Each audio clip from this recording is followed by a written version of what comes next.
Dr. Ji, can you hear me? Yes, sir. Yes, sir. What happened? When I tried to enter, it's all, this is my address. So Actually, I don't know what exactly happened. I just left from the meeting. I'm again joined with the meeting. Just make me host so that I will just share my PPT. okay. Can I make you host? Yeah, yes, sir.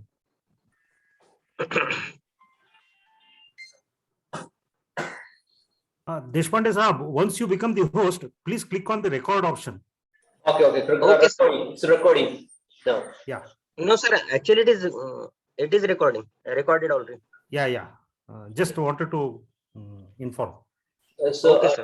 Dr. Ji, now you are the host. No. Yes, sir. Yes.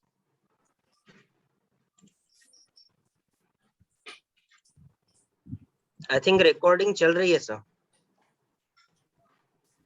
Yeah.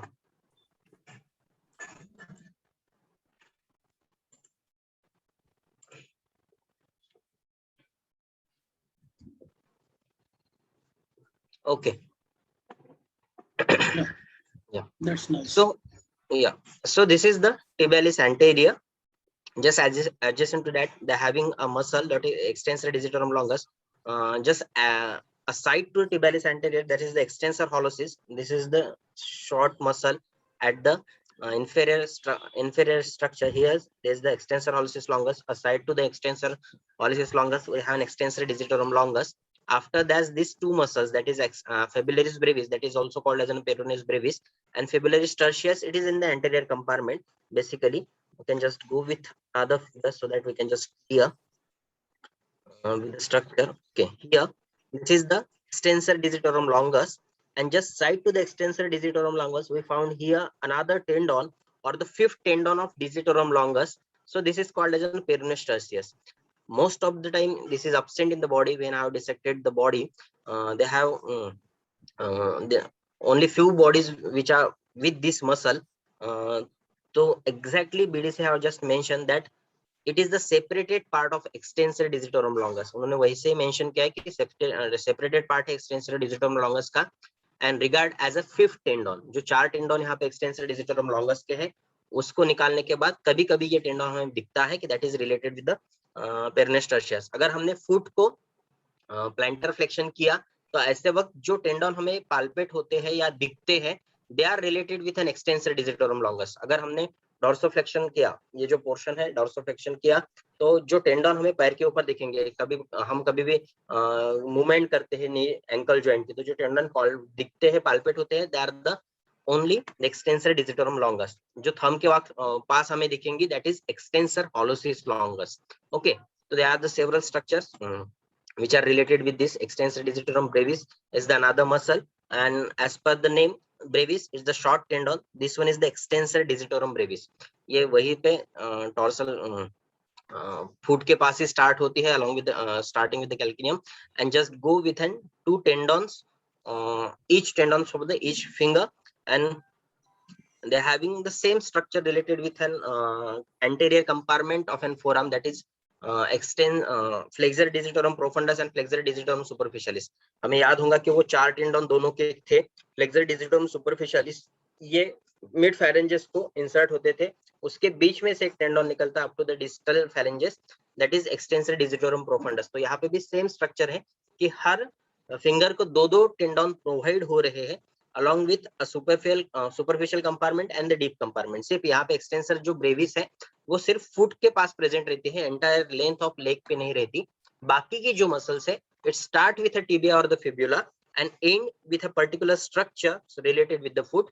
Basically, it started where it is just going to insert that the tibialis anterior is inserted to the medial surface of medial cuneiform bone. Extensor hallucis longus is the base of the phalanges of the big toe. Then extensor digitorum longus divides into four tendons, and just tendons start with and 2, 3, 4. Peroneus tertius with the fourth or the fifth metatarsal bone, and extensor brevis is divided again into four tendons, and just starting with the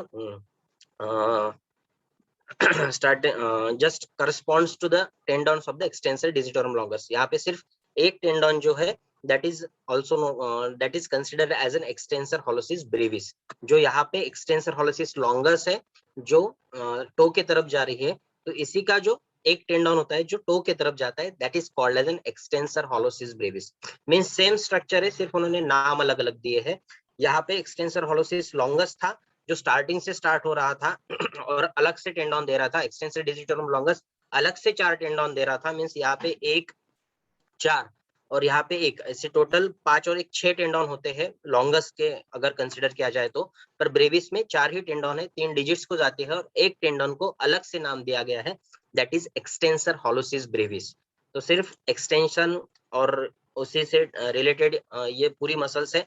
सिर्फ जो differential part है forearm और leg में वो ये है कि forearm में जो एंटीरियर कंपार्टमेंट होता है they are mostly doing the flexion activity, but in an anterior compartment of a leg they are doing with an extensor activity.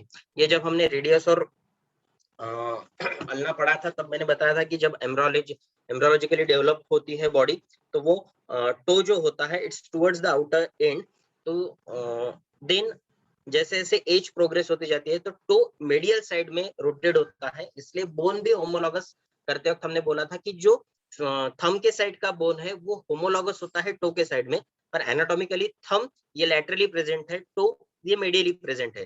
तो ये जब डेवलपमेंट के वक्त वो सिर्फ मेडियल रोटेशन दे रहा है, उस कारण ये फंक्शनिंग भी डिफरेंट हो जाती है यहाँ पे। तो these are the muscles related to the anterior compartment and they all are just going for the extension first one and then another muscle. This is the dorsiflexion. Basically ankle joint ऐसा joint है कि जिसमें दोनों जगह पे उन्होंने flexion बताया है। This is the dorsum, this is the plantar surface. तो ये मूवमेंट अगर हुई तो this is called as an dorsiflexion, और ये अगर मूवमेंट हुई एंकल की तो that is called as an plantar flexion. तो यहाँ पे जब हम एंकल जॉइंट की भी मूवमेंट पढ़ेंगे तब भी देखेंगे, जैसे बाकी जगह पे हम देखते हैं कि this is the flexion, this is the extension, पर यहाँ पे दोनों जगह पे उन्होंने फ्लेक्शन मेंशन किया है। They are just denoting the name, that is the dorsiflexion means dorsal root flexion हो रहा है, then plantar root flexion हो रहा है, तो they performing the dorsiflexion of the foot, that is tibialis anterior, then almost they are the dorsiflexion of the foot. They having the supply of deep peroneal nerve. Peroneal is the again just coming from the sciatic, divided into two, that is tibial nerve and the peroneal nerve. Tibial nerve divided into two segments, that is anterior tibial and the posterior tibial, whereas peroneal nerve is divided into two segments, that is deep and the superficial. So these are the muscles in the anterior compartment. Then अगर हम उसके टेंडॉन्स देखेंगे तो यहाँ पे particularly ऐसे टेंडॉन्स आपको मिलेंगे जो मैंने स्टार्टिंग में बोला था कि दो मेल्यूलस के बीच में एंटीरियर कंपार्टमेंट है। This is the extensor digitorum longus, this is extensor hallucis longus. Then if they are having the fifth tendon, so this is peroneus tertius, and just lateral to that, this is the lateral malleolus. Just below the lateral malleolus we have two tendons particularly present over there, and this is the two muscles, that is peroneus longus and peroneus brevis. Here they are reflecting the fibularis longus and fibularis brevis, they are the same one. Again it is just same with an they're having the names related with an fibularis because it is attached towards the fibula. Tibia medial side में है, fibula lateral side में है, तो fibula के side में attach है, so they're having the name fibularis, and tendon they are the longus and the brevis. तो यहाँ पे particularly ये lateral tendon, that is the peroneus tertius. तो तीन पेरोनियल टेंडन होते हैं, एक एंटीरियर कंपार्टमेंट में है, एक लैटरल कंपार्टमेंट में है।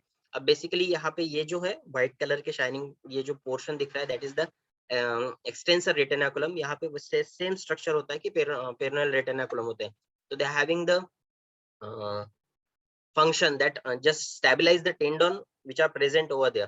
ठीक है, कि ये जो रेटिनाकुलम होता है उसके कारण जो टेंडन्स पास हो रहे हैं वो उसके पोजीशन में फिक्स रहते हैं, वहां पे बीच बीच में कंपार्टमेंट्स होते हैं, तो this is the retinaculum superior और द इंफीरियर, उस कारण ये टेंडन फिक्स हो रहे हैं।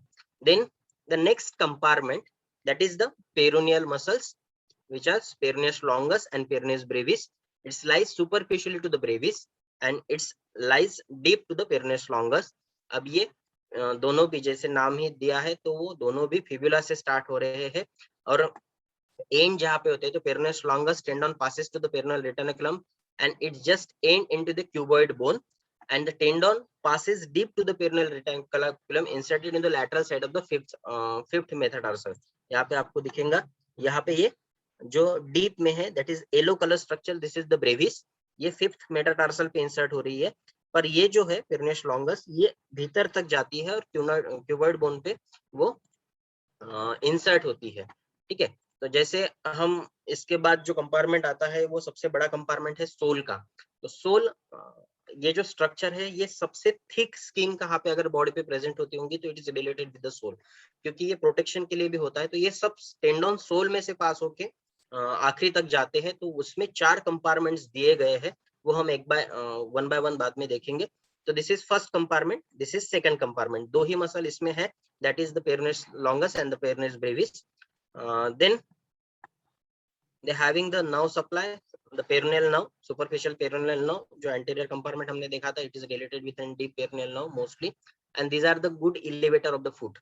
ठीक है, जब हम चलते हैं तो ये जो ये होता है, जब हम आगे फिंगर्स पे होते हैं तो ये elevations जो होता है it's related with this portion only. So that is peroneus longus and the peroneus brevis. Then the next compartment, that is the posterior compartment of the leg. अब यहाँ पे भी 2 अलग अलग compartment होते हैं, that is the superficial one, and the deep one. तो basically start with the first, that is the superficial one, जो सबसे powerful हमें दिखता है, that is the gastrocnemius. This is the large powerful muscles having the 2 head, medial and the lateral, superficial to the soleus. पहले एक बार diagram देख लेते हैं ताकि हमें अच्छे से समझिए। This is the soleus, sorry, gastrocnemius, this one, they having the 2 heads, that is the first one. Then just below that they having another muscle called as soleus. ठीक है, और उसी के नीचे और एक छोटी सी मसल होती है, that is the plantaris. अब यहाँ पे 3 ही मसल सुपरफिशियल कंपार्टमेंट में हमने देखी, that is first one gastrocnemius, soleus and the plantaris. तो यही फिगर में देखिए, यहाँ पे 2 हेड है, सबसे बड़ा बल्क इसी मसल का है, तो this is the first one, that is gastrocnemius. उसके नीचे एग्जैक्टली सोलियस होती है, उसके नीचे plantaris होती है, नीचे in the sense laterally present होती है, लैटरल एपिकोंडाइल पे। और यहाँ पे अगर आप मसल के डायग्राम में देखोगे छोटी सी बेली है सिर्फ पॉप्लिटल फोसा तक, और उसी के नीचे जो सबसे बड़ा टेंडन होता है ये इसी मसल का होता है, और ये तीनों टेंडन एक ही इंसर्शन देते हैं, दैट इज टेंडोकैल्किनियस। मींस ये तीनों टेंडन एक ही टेंडन में फिक्स होते हैं वन बाय वन। सबसे ऊपर आपको गैस्ट्रोस्नेमियस का मिलेगा, उसके नीचे सोलियस का मिलेगा और उसके नीचे प्लांटरिस का मिलेगा, और ये फिक्स होता है। जो आपकी एडी है, अब जो आप हिल पे चलते हो तो हिल के ऊपर आपको एक sharp string like structure palpate होगा, that is called as an tendocalcaneus, और this is also called as an Achilles tendon. ठीक है, ये जब हमने बोनी लैंडमार्क्स पढ़े थे या सरफेस लैंडमार्क्स पढ़े थे तब भी मैंने बताया था why it is called as an Achilles tendon, क्योंकि it is a Greek warrior और उसका ये टेंडन तोड़ा गया था ताकि वो चल ना पाए। तो ये जो टेंडन होता है जो एंकल जॉइंट के एग्जैक्टली ऊपर है, आपको पाल्पेट भी होगा। ये टेंडन 3 मसल से बन रहा है, that is gastrocnemius first, that is the super most muscle, then soleus and then plantaris. अब जब हम अगर अपने लेग को पोस्टीरियर कंपार्टमेंट में सिर्फ पाल्पेट भी करेंगे तो आपको वहां पे दिखेंगे बल्क ऑफ मसल दिखेंगे। तो जो प्रोमिनेंटली हमारे हाथ को लगते हैं, it is the gastrocnemius back of the leg पे। So they are having the 2 head, first one lateral and the medial one, and just when we are cutting the lateral head of the gastrocnemius we found the muscle that is plantaris, और बहुत छोटी muscle है जैसे diagram पे यहाँ पे दिख रही है, पर टेंडन इतना ही थिन होता है। हम बहुत बार इसके नाव के साथ भी कंफ्यूज होते हैं, बहुत छोटा सा टेंडन होता है। ऐसा ही सेम मसल हमने जब हमने anterior compartment of the arm पढ़ा था तब भी मैंने बताई थी, that is related with N palmaris longus, they having this short belly along with the long tendon where it is inserted into the palmaris aponeurosis। ठीक है, सेम थी, सिर्फ वहाँ पे बेली एज कम्पेयर्ड विद प्लांटरिस थोड़ी सी बड़ी होती है, यहाँ पे लेग की साइज भी बड़ी है as compared with forearm. So यहाँ पे टेंडन बहुत बड़ा होता है as compared with the belly. तो first gastrocnemius, then soleus and then plantaris. तो इंसर्शन सभी का सेम है, they are just saying that a tendon fuses with the tendocalcaneus or the tendoachillis. See the insertion of the gastrocnemius, सिर्फ बड़ी muscle से इसलिए उनके वो कंप्लीट 2 हेड में डिवाइड होती है, एक मेडियल हेड और द लैटरल हेड। तो medial head it's related with an tibia, lateral heads they are related with an fibula, अब ऊपर से निकल रही है तो फीमर और फीमर के दोनों कॉन्डाइल्स इसका ओरिजिन होता है। तो सिर्फ याद रखने की चीज है कि जो हम पाल्पेट कर रहे हैं पोस्टीरियरली वो prominent muscle that is gastrocnemius. ठीक है, then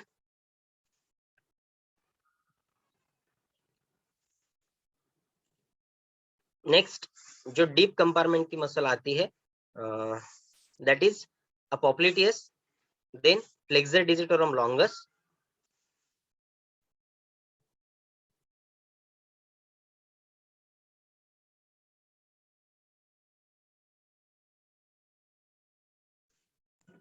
deep compartment that is popliteus, then flexor digitorum longus जो हमने एंटीरियर कंपार्टमेंट में देखी थी that is extensor digitorum longus, same flexor hallucis longus और टिबियालिस पोस्टीरियर। जैसे एंटीरियर कंपार्टमेंट में टिबियालिस पोस्टीरियर है, टिबियालिस एंटीरियर है, यहाँ पे टिबियालिस पोस्टीरियर है। तो ये भी मसल्स हम जब आइडेंटिफाई करने जाते हैं तो एंटीरियर कंपार्टमेंट के अच्छे से आइडेंटिफाई होते हैं। उसको कट करने के बाद पोस्टीरियरली हमें इस तरीके से ये मसल्स मिलेंगे that is extensor digitorum longus, then tibialis posterior, then extensor digitorum longus के अगेन 4 टेंडॉन्स होते हैं, पर ये हम यहाँ पे पाल्पेट नहीं कर पाते या पाल्पेट इन द सेंस उसको स्ट्रेस नहीं कर पाते क्योंकि ये सभी टेंडॉन मीडियल मेलुलस से इनर साइड में जा रहे हैं। ठीक है, ये इनर साइड में जा रहे हैं। तो हम जब इसको आइडेंटिफाई भी करते हैं तो इसी टेंडॉन से आइडेंटिफाई करते हैं कि कौन सा टेंडॉन क्या है। अब यहाँ पे आप अगर देखोगे तो यहाँ पे एक नर्व भी है, एक आर्टरी भी है, तो टिबियल वेसल्स टिबियल नर्व होती है। तो जब कभी हम शायद लास्ट लेक्चर में मैंने बताया था कि हम कभी मर्म चिकित्सा में गुल्फ संधि को स्टिमुलाई करते हैं तो ये वही स्ट्रक्चर होता है। ये आप पाल्पेट भी करके देख पाओगे। अगर मीडियल ये है मीडियल मेलुलस है, उसके थोड़ा सा नीचे आप अगर थंब को प्रेस करोगे तो वहां पे आपको पल्सेशन भी फील होगा that is related with N tibial artery. ये आप करके भी देख सकते हो। अगर आप फोल्ड करके पैर बैठे हो तो मीडियल मेलुलस जहाँ पे है उसके नीचे थोड़ा सा इन्फेरो पोस्टीरियरली सिर्फ उसको प्रेस करके देखिए, वहां पे आपको पल्सेशन मिलेगा that is tibialis anterior tibial artery. And ये जो है टो और टो के फिंगर के बीच में ये जो पोर्शन आता है, ठीक है, नेक्स्ट टू टो फिंगर, वहां पे आप अगर पाल्पेट करके देखोगे तो वहां पे अनदर एक पल्सेशन आपको मिलेंगे that is dorsal pedis artery.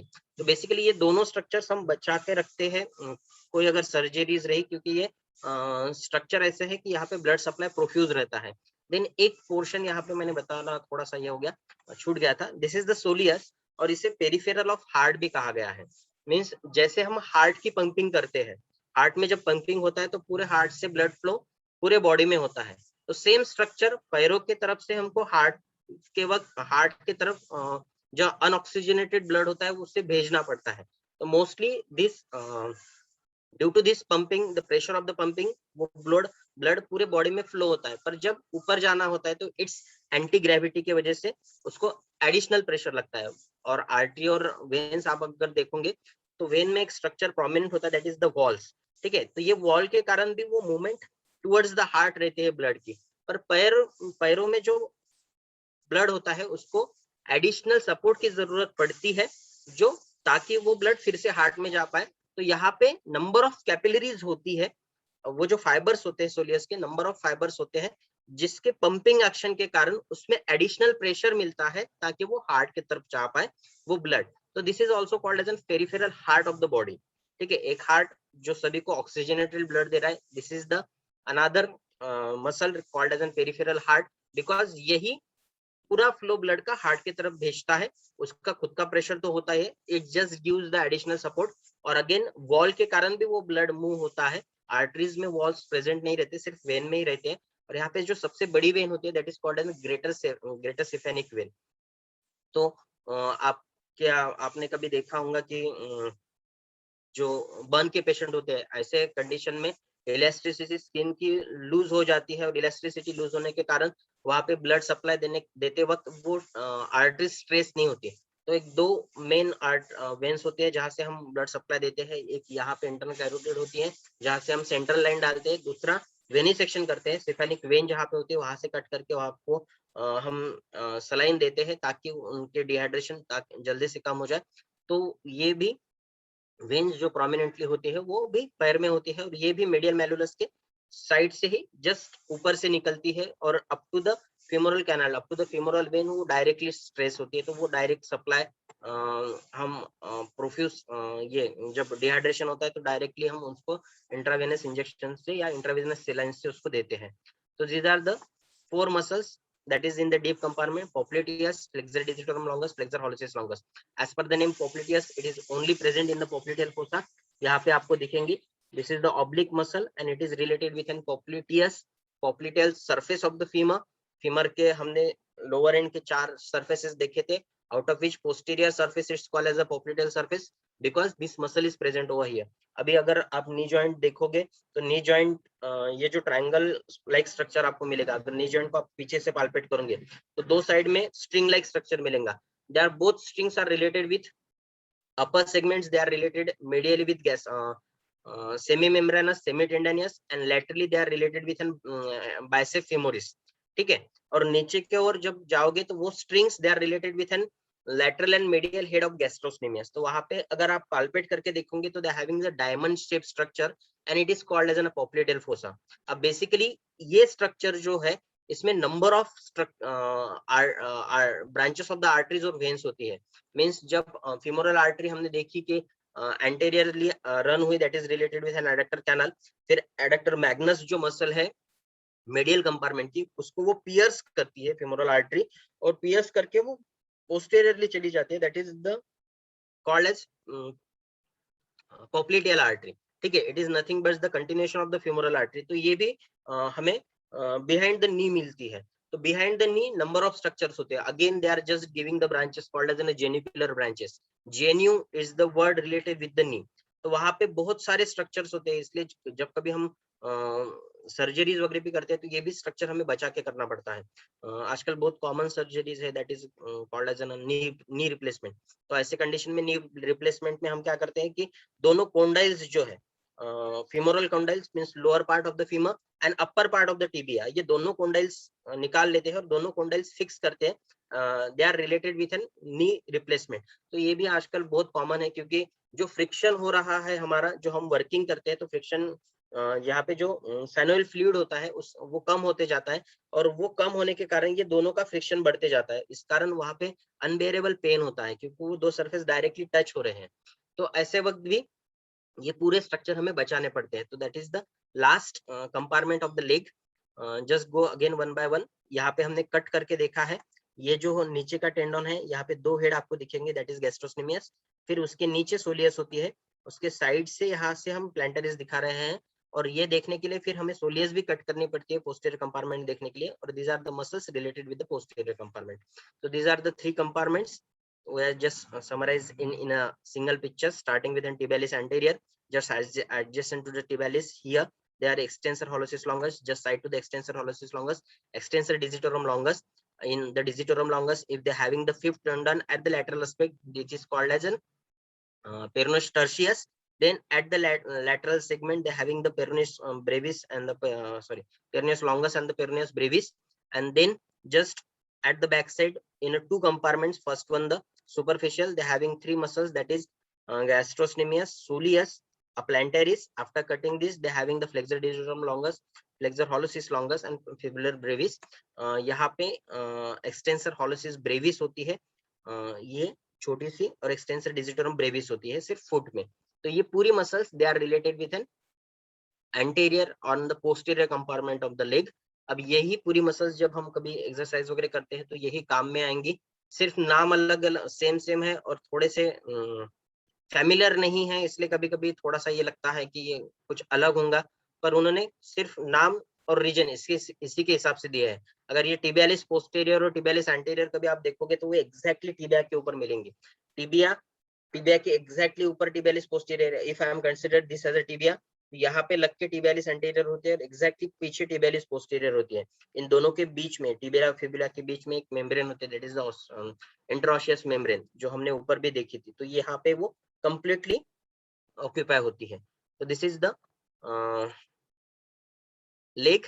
Then next that is the muscles of the sole. अब बेसिकली ये सिर्फ टेंडन्स यहाँ से रन होते हैं। सोल के मसल्स डॉर्सिफ्लेक्शन, प्लैंटर फ्लेक्शन में ही लेग के ही मूवमेंट से होते हैं, लेकिन टेंडन्स जो होते हैं वो अलग अलग स्ट्रक्चर पे जाते हैं। तो यहाँ पे सबसे थिक पोर्शन है, सबसे थिक स्किन सोल पे होती है, सबसे थिन स्किन जो होती है वो फोरहेड पे होती है, यहाँ पे आप पाल्पेट करके भी देख सकते हो, और आईलिड पे होती है, ये सबसे थिन होती है।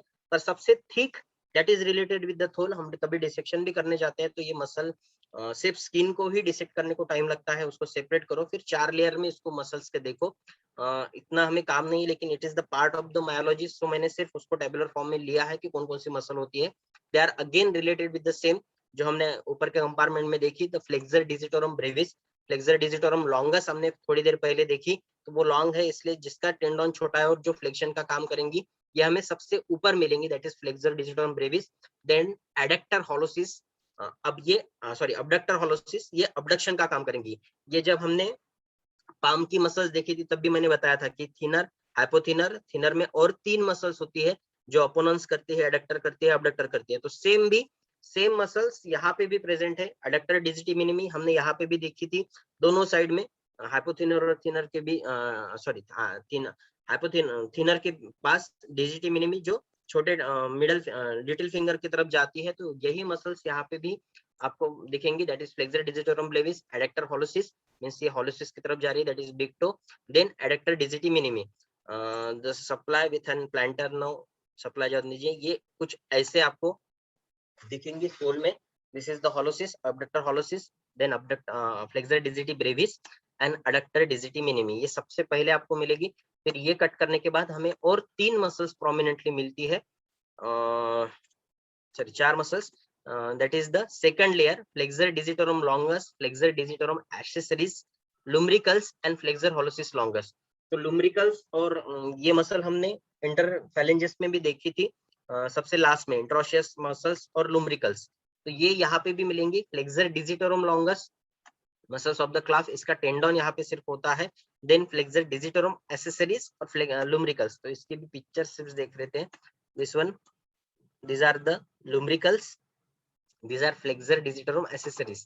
तो यहाँ पे ये है कैल्केनियम है, उसी के साइड से 2 टेंडॉन्स निकलते हैं जो सोल को सिर्फ ये करते हैं, क्या बोलते हैं उसको, स्ट्रॉन्गनेस देते हैं ताकि वो बेयर कर पाए।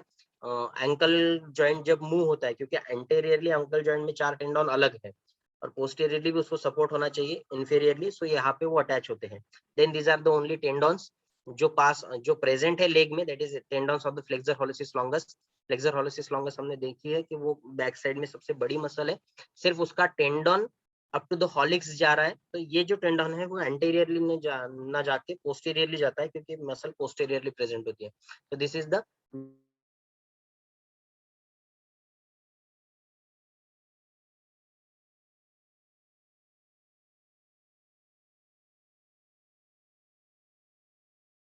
फ्लेक्सर डिजिटोरम लॉन्गस, टेंडन और ये 2 मसल्स ये सेकंड लेयर में होती है। Then third, that is third layer, that is extends flexor hallucis brevis, adductor hallucis and flexor digiti minimi, जो स्टार्टिंग में हमने देखी उसी के सेम मसल्स है। सिर्फ हम फिगर इसकी भी देख लेते हैं, सिर्फ नंबर ऑफ ये क्या बोलते हैं उसको, कहाँ से कहाँ तक गई, इंसर्शन कहाँ पे है, ओरिजिन कहाँ पे है, उसी हिसाब से है। फ्लेक्सर हॉलोसिस ब्रेविस लॉन्गस हमने अभी थोड़ी देर पहले फर्स्ट इसमें देखी थी। फ्लेक्सर हॉलोसिस ब्रेविस उसी की छोटी टेंडन है, पर ये मिडिल फैलेंजेस तक रहती है, up to the digital phalanges नहीं जाती। फिर 2 बैंड होते हैं ऑब्लिक ट्रांसवर्स के, ये एडक्टर हॉलोसिस के, एक स्ट्रेट ब्लैंड एक ऑब्लिक ब्लैंड, और ये फ्लेक्सर डिजिटी मिनिमी जो हमने फर्स्ट इसमें देखी थी। यहाँ पे फ्लेक्सर डिजिटी एडक्टर डिजिटी मिनिमी थी, एडक्टर हॉलोसिस थी फर्स्ट, और थर्ड इसमें दैट इज फ्लेक्सर हॉलोसिस ब्रेविस है, और यहाँ पे फ्लेक्सर डिजिटी मिनिमी ब्रेविस है, सिर्फ टेंडन और नाम का अलग अलग डिफरेंस है।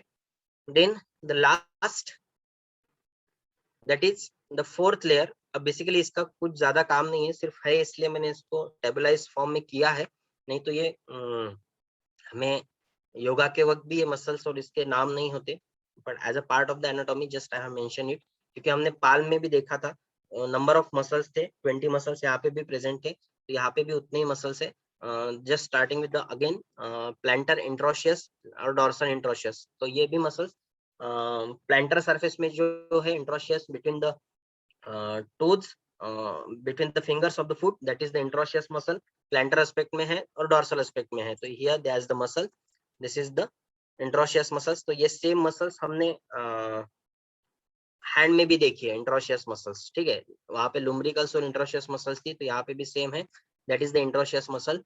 देन डोर्सल प्लांटर, उसके बाद टिबियालिस पोस्टीरियर का टेंडोन दिखता है और पेरोनियस लॉन्गस का टेंडोन दिखता है. तो ये शायद यहाँ पे पिक्चर मैंने नहीं लिया था. जो मैंने स्टार्टिंग में बोला था कि peroneus longus, peroneus Brevis laterally present है, पेरोनियस ब्रेविस फिफ्थ मेटाटार्सल पे इंसर्ट होती है, बट पेरोनियस लॉन्गस अंदर तक जाती है, क्यूबॉइड बोन पे ये होती है. तो ये सबसे लास्ट में इसका टेंडोन हमें दिखेगा along with the tibialis posterior. tibialis posterior भी मसल ये पोस्टेरियर कंपार्टमेंट में है और फिर वो आगे की तरफ जाके फ्यूज्ड, आगे की तरफ in the sense posteriorly fourth layer of the foot पे आपको मिलेगी जो आगे इंसर्ट होंगी. तो this is all about the muscles of the leg. I think they have the different names along with the different structures.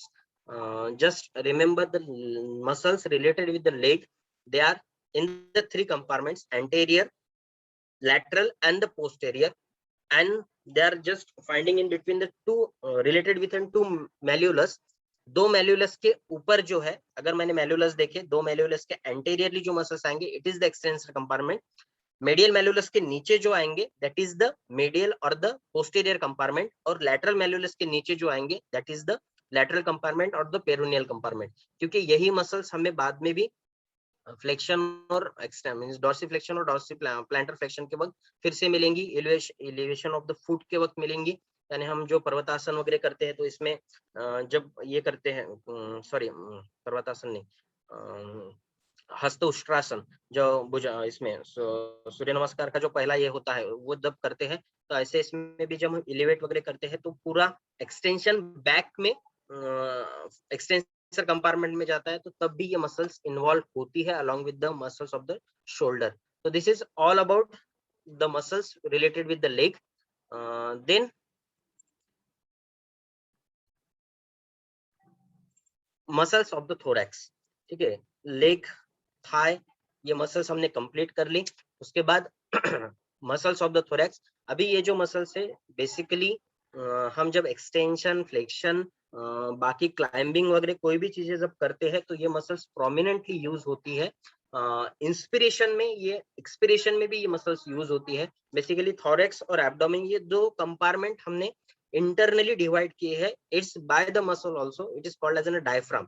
ठीक है, जो कैविटीज होती है बॉडी में, दो कैविटीज डिवाइड होती है due to the muscle called as an diaphragm. Just above the diaphragm the cavity is called as an thorax cavity. Just below the diaphragm the cavity is called as an abdominal cavity.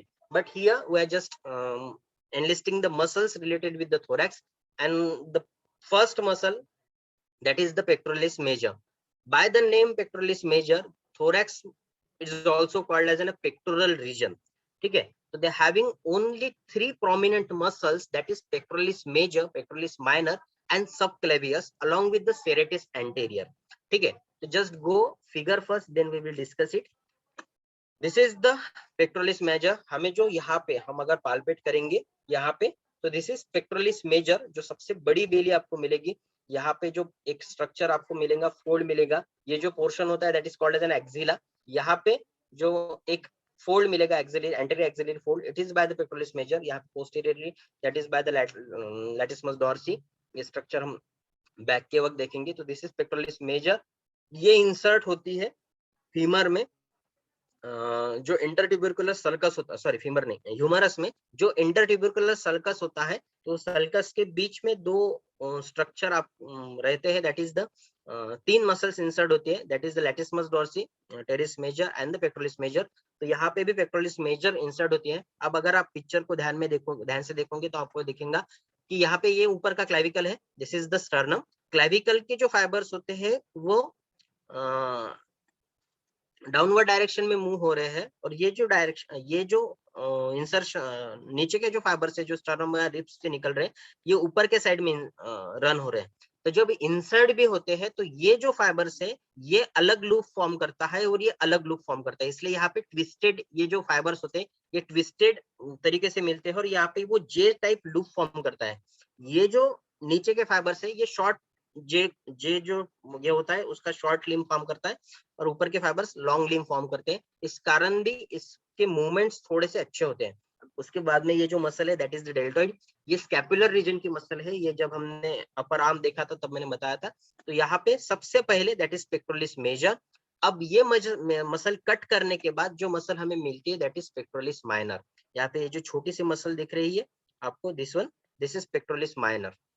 Subclavius, ये muscle और छोटी होती है, बहुत बार ये हमें दिखती भी नहीं, बॉडी में प्रेजेंट होती है बिकॉज हमने जब सबसे पहला बोन लिया था that is the clavicle. Clavicle के बॉडी के पोस्टीरियरली ग्रूव होता है that is called as subclavian groove. It is for the insertion of this muscle that is subclavius muscle. तो ये जो मसल है ये स्टार्ट फर्स्ट रिब पे होती है और फर्स्ट रिब से वो सिर्फ क्लेविकल तक होती है। तो that is the short muscle which is present in the pectoral region. अब ये सिर्फ इलेवेशन जब क्लेविकल के मूवमेंट होते हैं तो उसी के रिलेटेड ये मूवमेंट होती है। जब हमने सरफेस एनाटॉमी देखी थी पेक्टोरल रीजन की तब भी मैंने बताया था कि हम फर्स्ट रिप काउंट नहीं कर पाते, वो हम पाल्पेट भी नहीं कर पाते। क्यों? क्योंकि वो एग्जैक्टली नीचे है क्लेविकल के। तो वो दोनों के बीच में छोटी सी गैप होती है और वहीं पे ये क्लेवियस मसल होती है। जब हम रिप्स काउंट करते हैं तो this is related with N suprasternal notch. ये जो पोर्शन है ये वाला, this is suprasternal notch. Just below the suprasternal notch, just below the suprasternal notch, we found a prominent tuberosity that is called as an sternal angle or manubrium sterni. ठीक है, और also called as an angle of Lewis. तो यहाँ से हम ribs count करते हैं। तो आपको ये छोटी सी फिगर में दिखेगा, this is the first rib, this is the second rib, और ये exactly angle of Lewis को अटैच होती है। तो यहाँ से हम काउंट करना स्टार्ट करते हैं इंफेरोलैटरली रिब्स को। तो ये भी याद रखने जैसा है। जैसे यहाँ पे आपको फाइबर्स मिलेंगे, it is related with third, fourth, fifth. तो this is the second muscle that is pectoralis minor, pectoralis major. यहाँ पे एक चीज और ये होती है, जैसे हम कभी पेक्टोरल रीजन देखते हैं तो डायरेक्ट मसल्स ना देख के यहाँ पे दो फेशिया होते हैं। सबसे पहले तो स्किन निकलती है, स्किन निकलने के बाद superficial fascia, deep fascia, deep fascia के बाद फिर muscle that is pectoralis major. और पेक्टोरलिस मेजर के बीच बाद में एक और फेशिया होता है that is called as an clavipectoral fascia. तो बेसिकली ये जो फेशिया होता है क्लेवी पेक्टोरल फेशिया, ये स्प्लिट होता है। इसे अगर मैंने ये सिंगल फेशिया कहा तो ये दो जगह पे स्प्लिट हुआ, ऐसे आगे स्प्लिट होगा।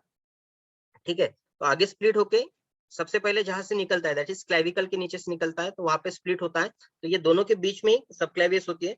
फिर वो फ्यूज हुआ, फ्यूज होके यहाँ पे फिर से स्प्लिट हुआ और वो स्प्लिट होने के बाद वो फेशिया के बीच में यहाँ पे पेक्टोरलिस माइनर होती है।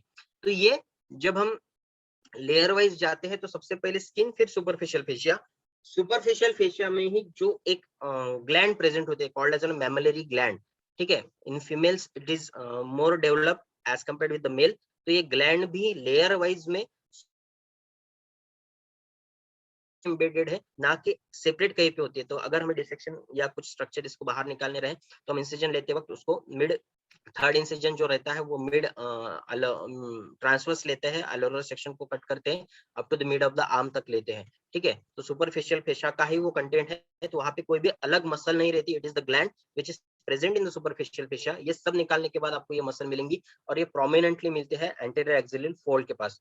तो these are the three prominent muscles which are seen in the pectoral compartment. After that we having another muscles related with the pectoral region that is the serratus anterior. ये जो portion है नीचे का, ठीक है, ये पेक्टोरलिस माइनर थी, उसके साइड में ये जो मसल है, ये जो हर रिब्स को अटैच हुई दिख रही है दैट इज सेरेटस एंटेरियर। ठीक है, तो ये सेरेटस एंटेरियर ये बहुत इंपॉर्टेंट मसल्स है that is starting with an 8 digits. 8 digit से वो स्टार्ट होती है और 8 डिजिट्स यानी वो अपर 8 रिब्स को अटैच होती है, inserted on the costal surface of the scapula to the medial border.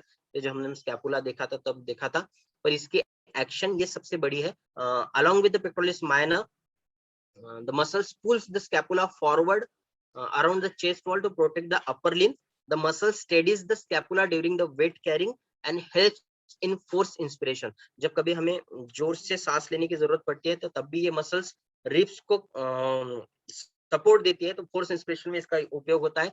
Then along with another muscle वो स्कैपुला को फिक्स करती है जब हम कभी किसी रोप पे चढ़ते हैं तो ये चढ़ते वक्त जो मेन मसल होती है that is along with the latissimus dorsi that is related with an serratus anterior, तो ये वहां पे भी आपको काम में आएंगी। सब जो मैक्सिमम मूवमेंट्स होती है they are related with the upper portion के, अपर लिम्ब के, they are all related with this muscle only.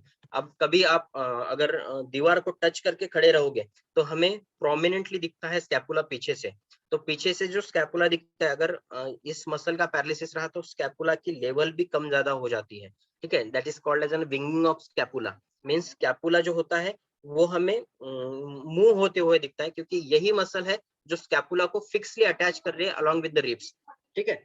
So this is the another important muscle that in the pectoral region, that is serratus anterior, means only four muscles: pectoralis major, pectoralis minor, subclavius and the serratus anterior.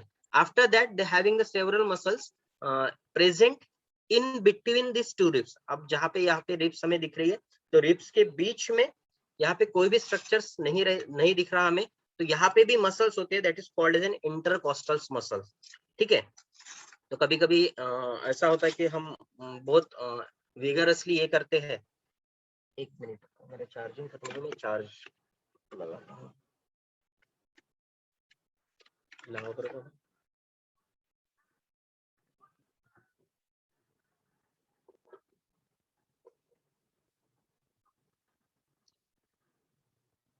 तो ये दोनों के ribs के बीच में भी दे having the muscles, और यहाँ पे भी 3 लेयर होती है इंटरकॉस्टल मसल्स की, layers in the sense they having the different directions present over there. So this is called as an intercostal muscle, costa, that is related with an ribs or the costal cartilage present over there. अब ये जो ribs है यहाँ पे भी ये बीच वाला sternum है, स्टर्नम के साइड में ये जो व्हाइट कलर का स्ट्रक्चर है दैट इज कार्टिलेज, और उसके बाद रिब्स स्टार्ट होते हैं। तो they are ribs are not directly attached with the sternum, they are the attached with the cartilages present over here, and then it just continues with the posteriorly with the vertebrae. So these are the muscles, intercostal muscles present in between two costal region, that is the rib region. तो ये 3 oblique, transverse और horizontally present होती है।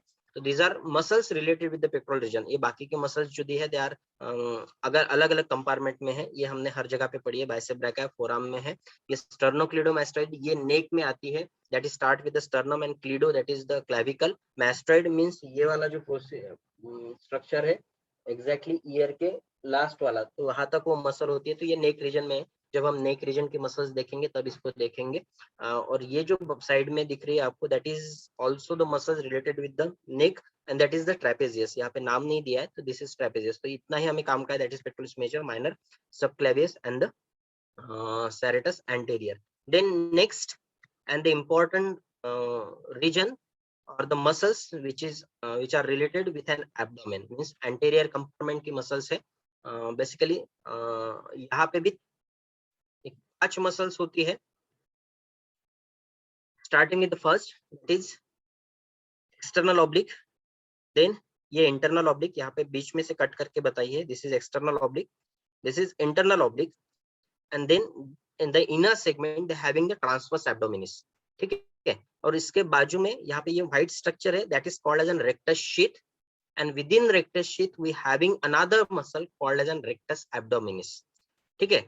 ये जो है सबसे बड़ी जो वर्टिकली प्रेजेंट है दैट इज रेक्टस एब्डोमिनिस।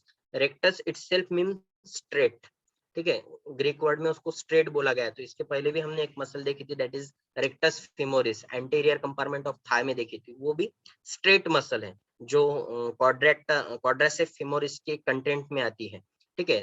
तो यहाँ पे भी रेक्टस फिमोरिस है, तो ये स्ट्रेट मसल है। अब ये मसल आजकल बहुत कॉमन है, जैसे हम कभी देखते हैं कि जिनको एब्स बनाने हैं, ठीक है, तो जो एब्स बनते हैं जिम में जाके, तो वो एब्स इस मसल के कारण बनते हैं, क्योंकि ये जो मसल है ये बीच में टेंडनस इंसर्शन देता है। ये जो व्हाइट कलर के आपको पैचेस दिख रहे हैं ये बीच में इंसर्ट हो रही है, मींस फुल लेंथ तक मसल है, पर बीच बीच में वो कहीं कहीं पे इंसर्शन देती है, वहां पे फिक्सली प्रेजेंट होती है। इसलिए जब हम कभी एक्सरसाइज करते हैं रिलेटेड विथ एन एब्डोमेन, तो ये जो बीच वाले फाइबर्स है ये और स्ट्रेंथ होते हैं, स्ट्रॉन्ग होते हैं, इस कारण वो बल्ज होते हैं, पर जहाँ पे वो इंसर्शन है वो फिक्स अटैच होता है टू दैट इंसर्शन, तो उस कारण ये बीच वाला आपको बड़ा हुआ मिलेगा, फिर फिक्स मिलेगा, फिर बड़ा हुआ मिलेगा, फिर फिक्स मिलेगा। इस कारण जो एप्स हम देखते हैं कि बीच वाला पोर्शन बड़ा हुआ रहता है, छोटा, फिर एक लाइन रहती है, फिर बड़ा वाला, फिर वो छोटा वाला। तो ये जो मसल है, यही उसका कारण है कि जो एप्स हम देखते हैं, जो जिम में जाते हैं अक्सर, या आपने मूवीज में भी देखे होंगे, that is related to rectus abdominis. तो यहाँ पे 3 लेयर में बेसिकली मसल है, starting with the rectus outer one, external oblique, externally present है, तो वो एक्सटर्नल ऑब्लिक है, then internal oblique, then transverse abdominis, rectus femoris. After that, another 2 muscles they are present over here, called as an pyramidalis along with a cremastic muscle. तो pyramidalis ये muscle यहाँ पे picture में शायद नहीं होंगी, नहीं है। यहाँ पे रेक्टस शीथ के बीच में पिरामिडालिस होती है, यहाँ पे जहाँ पे मैं एरो बता रहा हूँ, छोटी सी मसल है। अब बेसिकली रेक्टस शीथ, ये जो स्ट्रक्चर है, रेक्टस शीथ के बीच में, रेक्टस मींस ये 2 पोर्शन है, anterior rectus sheath, posterior rectus sheath, और उसके बीच में रेक्टस एब्डोमिनिस होती है। ठीक है, तो ये रेक्टस शीथ के 2 पोर्शन है, तो ये बनते कैसे हैं? तो ये जो पहला है anterior rectus sheath, anterior rectus sheath 2 muscle से बन रहा है। तो 2 मसल्स मींस अगर हमने इसको आगे से मींस ये एंटीरियर रेक्टस शीथ बोल रहे हैं, तो ये भी 2 मसल के फाइबर से बनता है, एपोनेउरोसिस से बनता है, that is the external oblique and internal oblique. तो इंटरनल ऑब्लिक का जो ये होता है एपोनेउरोसिस, वो 2 इसमें स्प्लिट होता है। तो 2 इसमें स्प्लिट होने के कारण वो पोस्टीरियर रेक्टस शीथ भी बनाता है, एंटीरियर रेक्टस शीथ भी बनाता है। तो जो 3 मसल है, ये जो 3 मसल है, एक्सटर्नल ऑब्लिक, इंटरनल ऑब्लिक और ट्रांसवर्स एब्डोमिनिस, तो एक्सटर्नल ऑब्लिक और इंटरनल ऑब्लिक का फर्स्ट ये एंटीरियर रेक्टस शीथ बनाएगा, और इंटरनल ऑब्लिक का पोस्टीरियर एपोनेउरोसिस और ट्रांसवर्स एब्डोमिनिस का एपोनेउरोसिस ये दूसरी रेक्टस शीथ बनेगा, और ये दोनों जो कंपार्टमेंट बनते हैं that is the related with rectus sheath, और इसके बीच में ये मसल होती है। अब रेक्टस शीथ भी ये शीथ है जो कंप्लीटली दोनों जगह पे एनक्लोज्ड होती है, but just below the umbilicus. ठीक है, अम्बिलिकस और ये जो बीच का पोर्शन होता है नीचे का, दैट इज प्यूबिक सिम्फाइसिस, ये दोनों के बीच में एग्जैक्टली सेंटर में रेक्टस शीथ नीचे की ओर अपसेंट होती है। ठीक है, मींस एंटीरियरली ये कंप्लीट एब्डोमिनल वॉल को कवर्ड कर रही है, लेकिन पोस्टीरियरली ये अम्बिलिकस और इसके बीच में, प्यूबिक सिम्फाइसिस के एग्जैक्टली बीच में वो अपसेंट होती है, and that directly opens into the peritoneal cavity. ठीक है, जब कभी हमें कुछ चीजें डायरेक्टली एक्सपोज करनी पड़ती है, जैसे आपने कभी ये देखा होगा कि किसी किसी को यूरिनेशन नहीं होता, तो यूरिनेशन नहीं होने के बाद मोस्ट ऑफ द टाइम हम कैथेटर इंसर्ट करते हैं थ्रू वजाइना और द पेनिस। ठीक है, पर ऐसी कुछ कंडीशन है जिस कंडीशन में हम कैथेटर नहीं डाल पाते, तो ऐसे इसमें सुप्रा प्यूबिक इंसिजन हम लेते हैं। मीन्स सुप्रा प्यूबिक्स मीन्स प्यूबिक के ऊपर, और वहां पे डायरेक्ट इंसर्ट करते हैं नीडल को, ये दोनों के बीच में ये जो मसल है, दोनों रेक्टस शीथ के दोनों टाइप साइड के रेक्टस एब्डोमिनिस, उसके बीच से उसको इंसर्ट करते हैं, और वो डायरेक्टली पेरिटोनियम को पियर्स करता है और ब्लैडर तक पहुंचता है। ठीक है, और उन नीडल से हम डायरेक्टली यूरिन बाहर निकाल सकते हैं। तो that is the this portion is called as an linea alba. ठीक है, जो सेंट्रली प्रेजेंट होता है, और दिस स्ट्रक्चर जो लैटरली दैट इज सेमिलिनियरिस। तो ये सिर्फ नाम उनके अलग अलग है स्ट्रक्चर की वजह से। तो यहाँ पे एक इतना याद रखना पड़ता है कि यहाँ पे पेरिटोनियम नहीं है मसल के डायरेक्टली बाद, that is the just exposing the peritoneum, और यहाँ पे आउटर शीथ भी प्रेजेंट होती है, तो यहाँ पे हम डायरेक्टली पेरिटोनियम को एक्सपोज नहीं कर पाते। Just go one by one the muscles जो बॉडी में दिखती कैसे, अब जैसे आपको डायग्राम पे ही से पता चलेगा, एक्सटर्नल ऑब्लिक, इंटरनल ऑब्लिक और ट्रांसवर्स एब्डोमिनिस। तो इसके फाइबर्स ये most of the time distinguishing factor है जब हम उसको बॉडी को ओपन करते हैं। तो डायरेक्शन एक्सटर्नल ऑब्लिक के, the fibres run downward forward, the fibres run forward upward, and the fibres are horizontal and transverse and forward. तो यहाँ पे भी आपको फिगर्स में वैसे के वैसे दिखेगा। ये देखिए, ये इनर साइड में, इनर साइड के वक्त डाउनवर्ड फॉरवर्ड मूव हो रहे हैं, ये अपवर्ड फॉरवर्ड मूव हो रहे हैं। ठीक है, ये ऊपर के और ये डायरेक्शंस देखिए फाइबर्स की, और ये ट्रांसवर्सली होते हैं। तो सिर्फ डायरेक्शंस के हिसाब से भी हम इसको सेपरेट कर पाते हैं, क्योंकि जब हम इसको कट करते हैं तो मिड एक्सिलरी लाइन से कट करते हैं, यहाँ से ये इंग्वाइनल कैनाल है। अब बॉडी जब हम ओपन करते हैं तो सबसे पहले स्किन है, स्किन के नीचे 2 फेशिया है, सुपरफिशियल फेशिया, और इसमें भी 2 फेशिया होते हैं, दैट इज मेम्ब्रेनस और फैटी लेयर। ठीक है, और इसकी फैटी लेयर मींस एब्डोमेन की फैट लेयर और थाई की फैट लेयर ये कंटिन्यू होती है, और उसके नीचे फिर मसल होती है that is external oblique, external oblique के नीचे इंटरनल ऑब्लिक, इंटरनल ऑब्लिक के नीचे ट्रांसवर्स एब्डोमिनिस, और ट्रांसवर्स एब्डोमिनिस के नीचे एक फेशिया होता है। बाकी जगह पे most of the time fascia जो होता है वो मसल के ऊपर होता है, लेकिन यहाँ पे एक फेशिया ट्रांसवर्स करके वो नीचे होता है। तो ये जो होती है एक्सटर्नल ऑब्लिक, यहाँ पे एक छोटा सा एक स्ट्रिंग लाइक स्ट्रक्चर हमें दिख रहा है, that is related with inguinal canal. ठीक है, तो जो स्पर्मेटिक कॉर्ड वगैरह जो पास होते हैं तो वो इसी से पास होते हैं। Vas deferens spermatic cord means वो लेसर पेल्विस से एंटर होते हैं ग्रेटर पेल्विस में, फिर ट्रांसवर्स एब्डोमिनिस को पियर्स करते हैं, that is the deep inguinal ring. Deep inguinal ring को फिर आगे की तरफ एक्सटर्नल ऑब्लिक के एपोनेउरिसिस से वो बाहर निकलते हैं। तो दिस स्ट्रक्चर जो यहाँ पे दिख रहा है that is superficial inguinal ring. तो मोस्ट ऑफ द टाइम जब कभी हम देखते हैं कि जो ग्रोइन रीजन के ऊपर का पोर्शन है, this is antero superior leg spine, और यहाँ पे प्यूबिक सिम्फाइसिस। ये दोनों के बीच में जो हमने इमेजिनरी लाइन ड्रॉ की थी जब हमने ये थाई का इंसिजन कैसे लेता है तब देखा था, तो ये पोर्शन होता है। तो यहाँ पे एक कैनाल होती है, तो ये भी मोस्ट इंपॉर्टेंट कैनाल है। जब कभी हम कुछ काम करते हैं, डिसेक्शन करते हैं या विगरस कुछ एक्टिविटी करते हैं, कुछ उठाते हैं, तो ऐसे वक्त भी ये टेंडन बचा के करना पड़ता है, क्योंकि ये जो रिंग है दैट इज सुपरफिशियल इंग्वाइनल और डीप इंग्वाइनल रिंग, यहाँ पे ओपनिंग है स्ट्रक्चर्स की। तो ये ओपनिंग के साथ कभी कभी इंटेस्टाइन वगैरह अगर हमने कुछ भारी उठा दिया तो वो भी प्रोसीड हो सकता है। That's clinical condition is called as an inguinal hernia. Hernia means सिर्फ हर्निएशन होता है किसी स्ट्रक्चर का जो बाहर निकलता है। तो यहाँ पे एक ओपनिंग दी है, opening for the spermatic cord and other structure, vas deferens spermatic cord, और कुछ ये नर्व्स है दैट इज पैम्फिफॉर्म प्लेक्सस रहती है, टेस्टिकुलर नर्व्स रहती है, वो वहां से पास होती है। तो वो नॉर्मल स्ट्रक्चर है, उस पास होने के लिए वो कैनाल बनाई गई है। और अगर हम कुछ एक्टिविटी ज्यादा करते हैं तो वहां से कुछ भी प्रोडक्ट हर्निएट हो सकता है, तो ये फिर ऑपरेटेड केस होती है, that is called as an inguinal hernia. तो ये भी लिगामेंट एनाटॉमिकली सबसे इंपॉर्टेंट लिगामेंट है, that is the inguinal ligament. Then just go one by one for the muscles. Muscles कौन से मैंने डायरेक्शंस बताए, एक्सटर्नल ऑब्लिक, इंटरनल ऑब्लिक, फिर अटैच कहाँ पे होते हैं। तो ये अगर आपको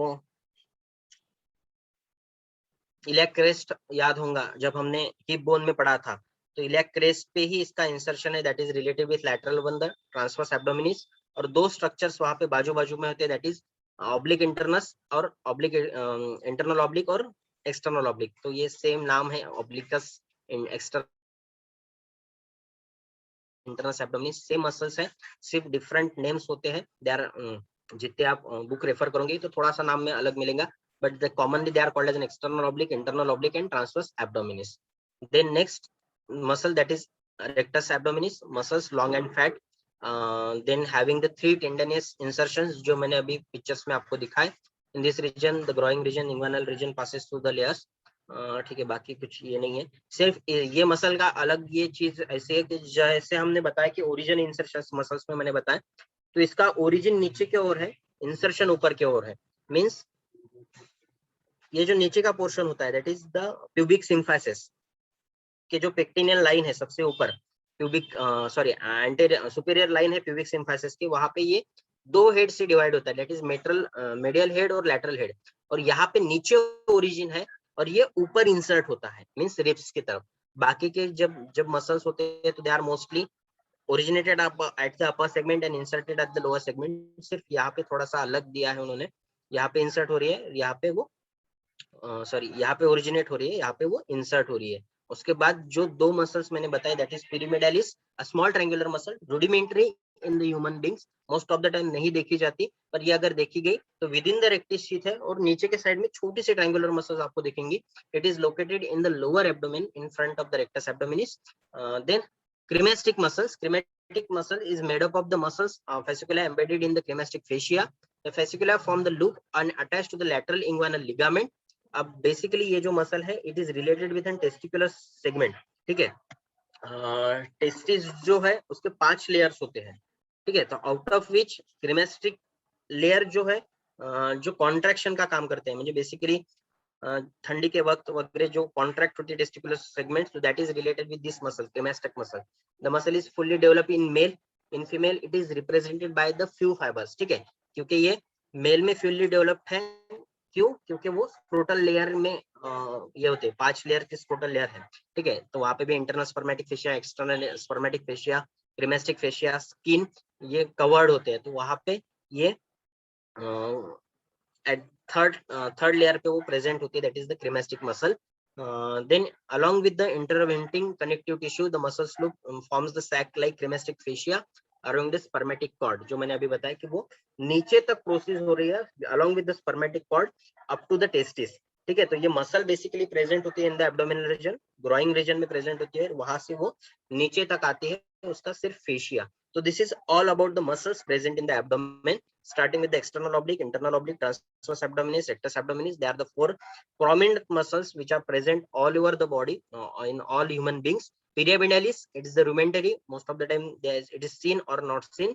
Cremastic muscles, they are seen in both the sex, but it is dominantly seen in the male. So these two muscles are just aside in all conditions.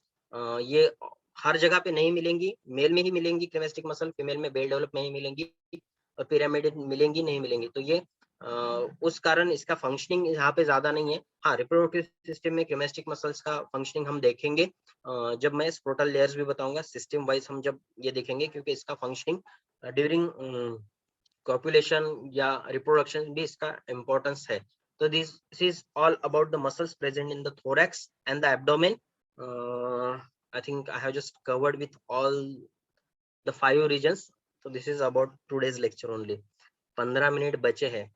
I think मैं और कुछ ले सकता था, मुझे लगा मैं बहुत फास्ट लूंगा, इसलिए मैंने सिर्फ 5 ही कंपाइल किए.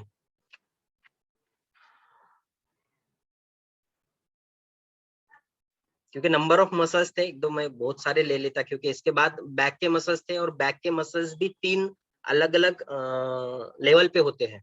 मींस सुपरफिशियल लेयर है जो हमने ट्रेपेजियस अभी देखी, फिर ट्रेपेजियस कट करने के बाद फिर मीडियम लेयर आती है, जिसमें सुपरफिशियली हमें 4 मसल्स दिखती है, लोअर साइड में हमें और 1 मसल दिखती है, फिर सुपरफिशियली 3 कट करने के बाद और 1 मसल दिखते हैं, तो वहाँ पे 3 कंपार्टमेंट थे.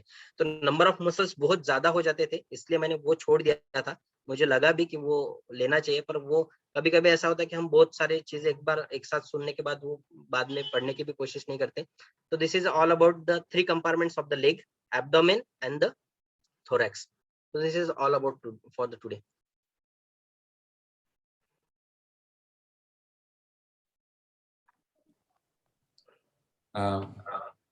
Fair enough. If there are any questions, we can ask.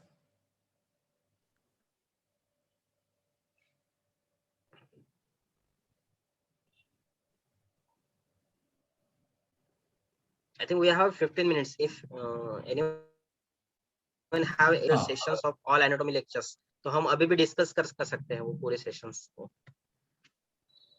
हमने स्टार्टिंग में जब डिसाइड किया था कि हम कुछ ये करेंगे, रिवाइज करेंगे, तो वो टाइम अभी हमें मिल रहा है, तो हम कर सकते हैं शायद.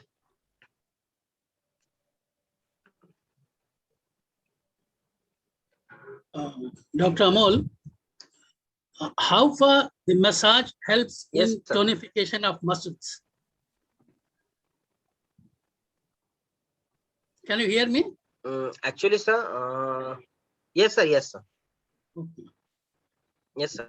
बेसिकली आयुर्वेदिक कंसेप्ट है. शायद भार्गव सर ने अभ्यंग अभी स्टार्ट होने का होगा. लास्ट जो 2-3 सेशन है पंचकर्म के, उसमें सबसे पहला उन्होंने स्नेहन करके दिया है. तो बेसिकली जो मसाज ये प्रकार है, ये स्नेहन में आता है. तो हम जैसे छोटे बच्चों से भी स्टार्ट करें, जैसे मैंने लास्ट इस लेक्चर में भी बोला था कि जैसे बच्चे छोटे होते हैं तो उनकी भी मसल पावर कम रहती है, तो हम उनको भी मसाज करते हैं और उस कारण उनका टोन बढ़ता है. तो ये सेम स्ट्रक्चर है कि मसाज के कारण टोन क्यों बढ़ रहा है, क्योंकि उनकी सहनन शक्ति जो होती है वो स्नेहन के कारण बढ़ती है. जो फ्लेक्सिबिलिटी उनमें आनी चाहिए, वो फ्लेक्सिबिलिटी स्नेहन के कारण, आप कौन सा तेल यूज कर रहे हो उसके ऊपर भी डिपेंड करता है. They are depend upon the conditions of the patients also. Normally अगर आपको स्नेहन करना है तो आप सादा तिल का तेल भी ले सकते हो, क्योंकि वो ही सबसे अच्छा है. जो आचार्य ने बताया कि मोस्ट ऑफ द टाइम बहुत लोग बोलते हैं कि सरसों से मालिश करनी चाहिए, वो गर्म होता है. अगर हम उसका गुण देखेंगे, गुण वीर्य विपाक वगैरह, शायद भार्गव सर ने उनके लेक्चर्स में बताए होंगे, तो वो गुण जो होता है वो गर्म उष्ण गुण होता है सरसों के तेल का. तो वो सभी ऋतु में चलेगा, ऐसा नहीं. जैसे हम ग्रीष्म में उसको नहीं लगा सकते, समर डेज में, तो तिल तेल ऐसा बोला है आचार्य ने कि जो हम हर सीजन में लगा सकते हैं। तो तिल तेल के वक्त हम अगर उसको कंटिन्यूस मालिश करेंगे, तो मालिश करने या अभ्यंग करने के बाद वो टोन, वो स्निग्धता के कारण, मीन्स स्नेहन का जो गुण है वो बल प्रदान करना है, तो बल प्रदान करने के कारण वो टोन ये होता है। तो मसाज से 100% आप अगर डेली मसाज कर रहे हो तो आपकी टोन अच्छी रहेंगी, आपका स्ट्रेंथ अच्छा रहेगा। और बेसिकली आयुर्वेद में तो बोला है, दिनचर्या शायद सेकंड अध्याय है, दिनचर्या के वक्त सर ने बताया होगा कि हमें अभ्यंग रोज करना चाहिए। कुछ कंडीशंस ऐसी होती है कि जिसमें हम नहीं कर पाते, वो भी शायद सर ने बताया होंगे कि अजीर्ण में हमने नहीं करना चाहिए। अगर हमें ऐसा लग रहा है कि हमारे डाइजेशन आज प्रॉपर नहीं हुआ है, तो ऐसी कंडीशन में अब अभ्यंग नहीं करते, क्योंकि अभ्यंग में जो मैंने बताया कि वो स्नेहा के कारण स्नेह बढ़ाता है, तो अब पहले से ही अजीर्ण है और ऐसे कंडीशन में अगर हम स्नेहन करेंगे तो वो आम बढ़ता है, तो हम ऐसे कंडीशन में नहीं कर सकते। उसके बाद ज्वर अगर हमें है, अगर बुखार जैसे हमें लग रहा है, तो नव ज्वर में भी अभ्यंग नहीं कर सकते, क्योंकि जब ज्वर है तो हमें बेसिकली हम ऐसी दवाई लेते हैं कि हीट बाहर निकले। अगर हम अभ्यंग कर रहे हैं तो उसका स्नेहन और शीत गुण जो होता है, तो वो भी बुखार को भीतर ही भीतर दबा के रखता है, तो वो बाद में साइड इफेक्ट दे सकता है। तो अजीर्ण, उसके बाद ये ज्वर, ऐसे कंडीशन छोड़ के आप कभी भी अभ्यंग कर सकते हो, एनी रीजन।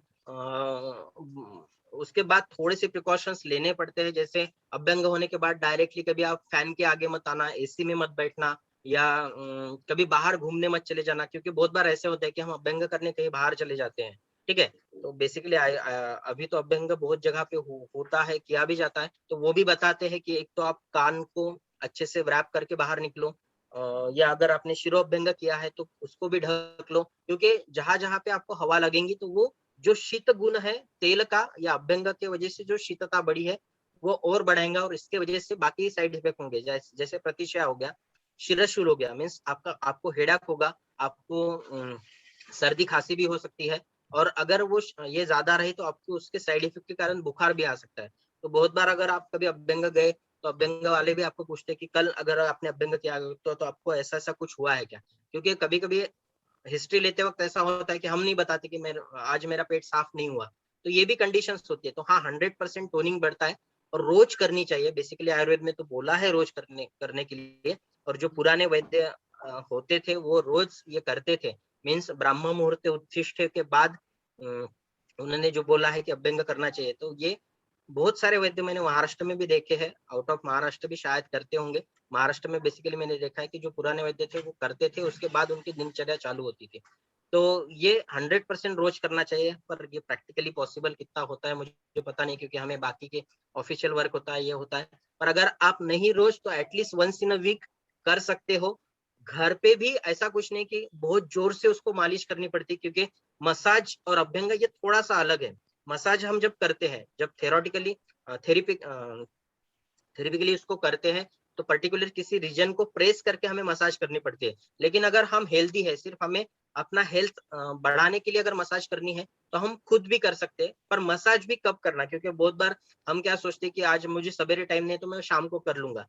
तो बेसिकली मसाज करने के बाद एक तो गर्म पानी से नहाओ, या जो हम स्वेदन बोलते हैं, बहुत सी जगह पे आपको वो स्वेदन की पेटी मिलेंगी, या आजकल वो स्वेदन के कपड़ों के बॉक्स भी मिलते हैं। तो हमें प्रैक्टिकली स्नेहन होने के बाद स्वेदन करना है, तो प्रैक्टिकली स्नेहन कीजिए, फिर बाकी कुछ पॉसिबल नहीं होगा तो गर्म पानी से एटलीस्ट नहा लीजिए, यानी जो तेल हमें लगा है वो निकल जाएगा। अगर आप रात भर उस तेल को लगा के रखोगे तो रात भर कभी हम एसी में सोते हैं, कभी फैन के अंदर सोते हैं, तो ऐसे कारण भी जो मसल्स हमने रिलैक्स की है तो वो बाद में कॉन्ट्रैक्ट हो जाती है, क्योंकि वहां पे स्नेहन वैसे के वैसा है, तो उस कारण वो रिलैक्स भी होती है और कॉन्ट्रैक्ट भी हो सकती है। तो बहुत बार हमने पेशेंट्स ऐसे देखे कि हम बताते हैं कि वो आपको ये स्नेहन घर पे करना है, तो हमें सवेरे टाइम नहीं मिलता तो हम रात को आराम से करके फिर सो जाते हैं, तो सवेरे फिर पेन बढ़ता है। तो मोस्ट ऑफ द टाइम आप शाम को भी कर सकते हैं, उसके बाद स्वेदन होना चाहिए।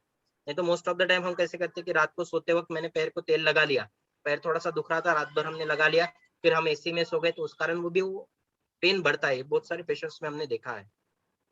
तो टोन बढ़ता भी है, आप किस कंडीशन में उसको लगाते हो उसके ऊपर भी वो डिपेंड करता है। In modern times, there are a number of couple of gadgets like vibrators. Now, Yes, sir. whether these vibrators also help in tonification of muscles? Yes sir, yes sir. वहां पे थोड़ा सा कंसेप्ट अलग है। Basically जो vibrators है वो blood system के ऊपर काम करते हैं, ठीक है। अच्छा। यानी वो आयुर्वेद के हिसाब से ये अलग है, वाइब्रेटर्स अलग है। तो वो कहीं Correct. कहीं पे ये जब मैं वाइब्रेशंस कर रहा हूँ तो वो उसके मूवमेंट हो रही है, तो वो सर्कुलेशन बढ़ाता है। और जब हम एक्सरसाइज भी करते हैं तो एक्सरसाइज में भी हम वही काम करते हैं जो वाइब्रेटर काम कर रहा है, ठीक है। Okay. पर जो चीजें एक्सरसाइज के कारण होती है वो वाइब्रेटर के कारण नहीं हो सकती, क्योंकि जो इनपुट्स बॉडी को मिलने चाहिए, हार्ट को हम मिलने चाहिए, जिस तरीके से वो ब्लड सप्लाई वो पर्टिकुलर रीजन में जाएगा, ठीक है। तो प्राकृत रीत्या जाना और हम आर्टिफिशियली उसको भेज रहे तो उसमें डिफरेंस होता है। हाँ, वो कुछ है, कुछ टाइम तक आपको उसमें स्ट्रेंथ भी मिलेंगी, ये भी मिलेगा, पर आप अगर बंद कर दोगे तो वो स्ट्रेंथ उतनी ही जल्दी कम हो जाएंगी। इसलिए most of the time artificial ना जाते हुए अगर आप प्राकृत तरीके से आपको सिर्फ वाइब्रेट ही करना है तो आप कोई भी Yes. योगासन कर सकते हैं, जिस कारण हम रिलैक्स भी होंगे, कॉन्ट्रैक्ट भी करेंगे मसल्स। तो ये अल्टीमेटली वाइब्रेशन है, ठीक है।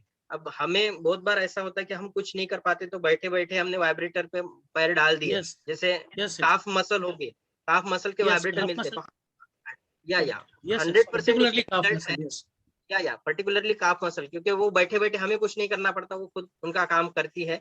तो हाँ, स्ट्रेंथ बढ़ाती है, but at some extent they might be have some side effect also. अभी तक तो कुछ पता नहीं, हाँ। अभी तो स्ट्रेंथ बढ़ा रहे हैं, लेकिन बहुत बार ऐसे होते हैं कि चीजें मार्केट में आने के बाद बहुत सालों बाद उसके साइड इफेक्ट पता चलते हैं। Yes. तो Yes. हाँ, Yes. अभी तो फिलहाल तो 100% उसके इफेक्ट है, वो स्ट्रेंथ भी बढ़ा रही है। पर आप वो भी यूज कर सकते हैं, ये भी यूज कर सकते हैं। और बेसिकली अगर सिर्फ काल्फ की स्ट्रेंथनिंग बढ़ानी है तो रेगुलरली वॉकिंग भी रही तो भी काल्फ की स्ट्रेंथ बढ़ती है, Yes.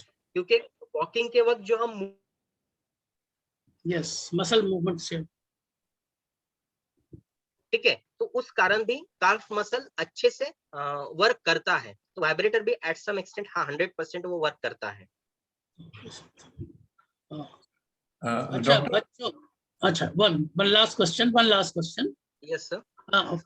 For the children, particularly of younger age, maybe 1 year, 2 year, 3 years babies को मसाज के लिए मना करते हैं प्रेजेंट पीडियाट्रिशियन। दे से कि इसे ऑयल करने से उसके पोर्स बंद हो जाते हैं और पर्सपिरेशन रुकता है, तो एक्चुअली इसलिए बच्चों में ऑयल नहीं लगाना चाहिए, ऐसा कहते हैं। क्या उसमें? एक्चुअली सर ये थोड़ा सा पैथी वाइज डिफरेंस है। अब हमारे Okay. इसमें हाँ, हमारे इसमें ऐसा कोई भी आयुर्वेद वैद्य नहीं बोलेगा कि नहीं, मसाज नहीं करना चाहिए। तो ये Correct. पैथी वाइज थोड़ा सा ये आता है कि मुझे बहुत बार तो छोटे बच्चों को काजल भी मत लगाओ ऐसा भी बोला जाता है, क्योंकि अब पहले के जमाने में तो 100% हम यूज करते थे, पर अभी भी कभी कभी ऐसा होता है कि काजल लगाने से कुछ साइड इफेक्ट हो गया। तो ये थोड़ा सा पैथी वाइज कॉन्ट्रावर्सीज आती है कि जो कुछ हम बोलते हैं वो नहीं बोलते। तो ये हाँ हो नहीं हो सकता ऐसा नहीं है, कुछ कुछ कंडीशन में ऐसा होता है कि पोर्स ब्लॉक होते होंगे, पर सिर्फ अभ्यंग नहीं करना चाहिए जो मैंने बताया, क्योंकि अभ्यंग करने से कॉन्ट्रैक्सेशन रिलैक्सेशन हो रहा है। और उसके बाद जब हम वाफ या माल ये करते हैं, स्वेदन करते हैं, तो स्वेदन करने के बाद वो जो पोर्स होते हैं वो ओपन होते हैं। बेसिकली अभ्यंग के बाद स्वेदन करने का ये इंडिकेशन ही वो है कि तेल हमें अंदर भीतर तक पहुंचाना है। तो हम अगर उसको मालिश करने के बाद अगर उसको गर्म, उनको हम डायरेक्टली वाफ नहीं दे सकते, फिर भी हम अगर उनको गर्म पानी से नहला दे या गर्म पानी का ये अपने जो सादे नैपकिन्स वगैरह जो होते हैं टर्किश के, उससे उनको Yes. मालिश भी कर दे, उसके बाद यानी उसको स्पॉन्जिंग भी कर दे, तो उस कारण भी पोर्स बढ़ते हैं। तो उस कारण वो Yes. तेल अंदर जाने में मदद होती है। अगर वो बाहर रहे तो 100% वो ब्लॉक करेंगे। जैसे आपने शायद कभी एक्नी वगैरह की भी पेशेंट देखे होंगे, ठीक है। तो एक्नी का भी रीजन वही होता है कि जो पोर्स होते हैं चेहरे के वो ब्लॉक हो जाते हैं धूल के कारण और किसी चीज के कारण, तो और वो फिर वहां पे ये फॉर्म करते हैं, बॉइल्स फॉर्म करते हैं। तो ये बॉडी में भी हो सकता है। और ये तेल का भी बहुत सारे लोगों को रिएक्शन होता है कि पर्टिकुलरली कैसे बनाया गया, कुछ क्या यूज किया, उस कारण भी होता है। तो डॉक्टर्स हमेशा ऐसे बोलते हैं कि ये तेल लगाने के कारण ही हुआ होगा, क्योंकि हाँ 100% अगर वो तेल वो स्किन को सूट नहीं हो रहा है, क्योंकि हमने जो बताया आयुर्वेद में बताया वात पित्त कफ हर लोगों के लिए अलग अलग तेल होता है। तो बच्चों में हम ये ट्राई करके भी नहीं देख सकते कि उनको क्या सूट हो रहा है। तो ऐसा अगर कुछ रहा तो मोस्ट ऑफ द टाइम ये जो स्किन होती है एयर लोबल के नीचे पीछे वाली ये बहुत सेंसिटिव होती है। तो बच्चों में पहले यहाँ पे तेल लगा के देखो, वहां पे कोई रिएक्शन नहीं आ रही तो आप उनको फिर फॉलोड करो, ऐसा होता है। तो वो उनकी जगह पे भी ठीक है, नहीं ऐसा नहीं कि प्योर ब्लॉक होते हैं। अगर आप अच्छे से उसको स्नान और अभ्यंग बाद में स्वेदन नहीं करोगे तो उसके भी रिएक्शंस आते हैं। तो वो काजल लगाने को भी मना करते हैं, वो अभ्यंग करने को भी मना करते हैं। और अभी तो कोविड सेशन में तो ऐसा है, क्योंकि मोस्ट ऑफ द टाइम बच्चों को मालिश करने के लिए हम बाहर से कोई बुलाते हैं, घर वाले नहीं करते, हमें पता भी नहीं बच्चों को कैसे करना। तो ऐसे कंडीशन में तो और चिल्लाते हैं कि आपने इतने रीजन में, कोविड के रीजन में भी बाहर से क्यों बुलाया। तो बेसिकली हम तो प्रेफर करते हैं, मेरी खुद की बच्ची 8 महीने की है, हम घर पे Yes. मालिश करते हैं। आज तक तो कुछ ये हुआ नहीं। हाँ, हम जिस लोग दिन भी करते होगा हैं तो वो डॉक्टर। 100%, हाँ, जिस हम दिन सब होगा हम तो 100। करते हैं। हाँ, हम सब लोग करते हैं। In fact we differ from sometimes from them and we continue that because that has been tradition all through. Thank you doctor, thank you. Welcome welcome sir. Doctor, ये कि कटी बस्ती करके एक प्रोसेस होता है, ये क्या होता है? सर कटी बस्ती अगेन ये पंचकर्म की प्रोसीजर है। बेसिकली क्या होता है कि कटी रीजन, अगर आपको बैक पेन है कहीं पे भी, लंबर रीजन में हो गया या सर्वाइकल रीजन में हो गया, most of the time cervical region में जब सर्वाइकल स्पॉन्डिलोसिस होती है तब, और कटी रीजन में या कटी रीजन में, तो सर्वाइकल रीजन में जब करते हैं that is called as Manya बस्ती, और कटी रीजन में कटी बस्ती। तो इसमें क्या होता है कि एक उसको मराठी में उड़ीद की दाल बोलते हैं, हिंदी में शायद उड़ीद ही बोलते होंगे। तो उड़ीद वो बोलते हैं। दाल को भिगो के, हाँ, दाल को भिगो के ऐसा राउंडेड पोर्शन बनाते हैं वर्टिब्रल कॉलम के पास, और उसमें फिर तेल पोर्स करते हैं। और जो गरम या कुनकुना तेल होता है वो वहां पे 10-15 मिनट रखो, उसको रिप्लेस करो कुनकुने तेल से। तो इसमें 2 ये प्रकार होते हैं। पहले तो हमें उसके पहले हम पूरे बॉडी को मसाज करते हैं, फिर अभ्यंग करते हैं, स्वेदन करते हैं, और उसके बाद कटी बस्ती देते हैं।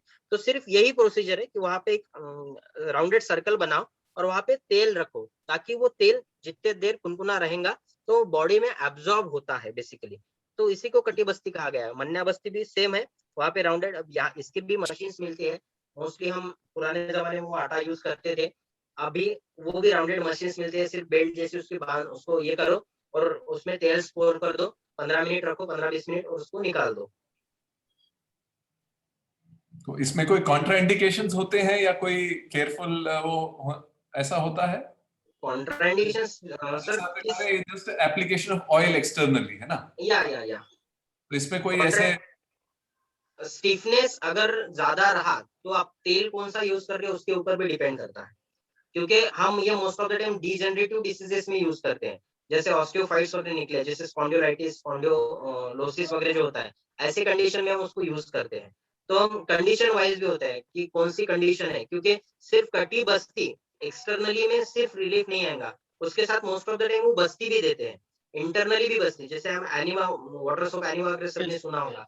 तो बेसिकली बस्ती भी वही सेम प्रोसीजर है, सिर्फ ये मेडिकेटेड ऑयल या मेडिकेटेड क्वाथ जो एडहेसिव ऑब्जर्वेशन उससे यूज होता है। तो उस along with that we use mostly the कटी बस्ती and मन्या बस्ती, क्योंकि ये सिर्फ एक्सटर्नल एप्लीकेशन है और एक्सटर्नल टू इंटरनल जाने को थोड़ा सा टाइम लगता है, इसलिए। Yes, okay. Okay, any other questions? चलिए, it's already 10:32. Yeah. Thank you very much, Dr. Amol. अगले संडे फिर मुलाकात होगी 9 बजे। Yes sir, yes, thank you doctor, thank you. Amol ji, धन्यवाद। Thank you sir. Thanks.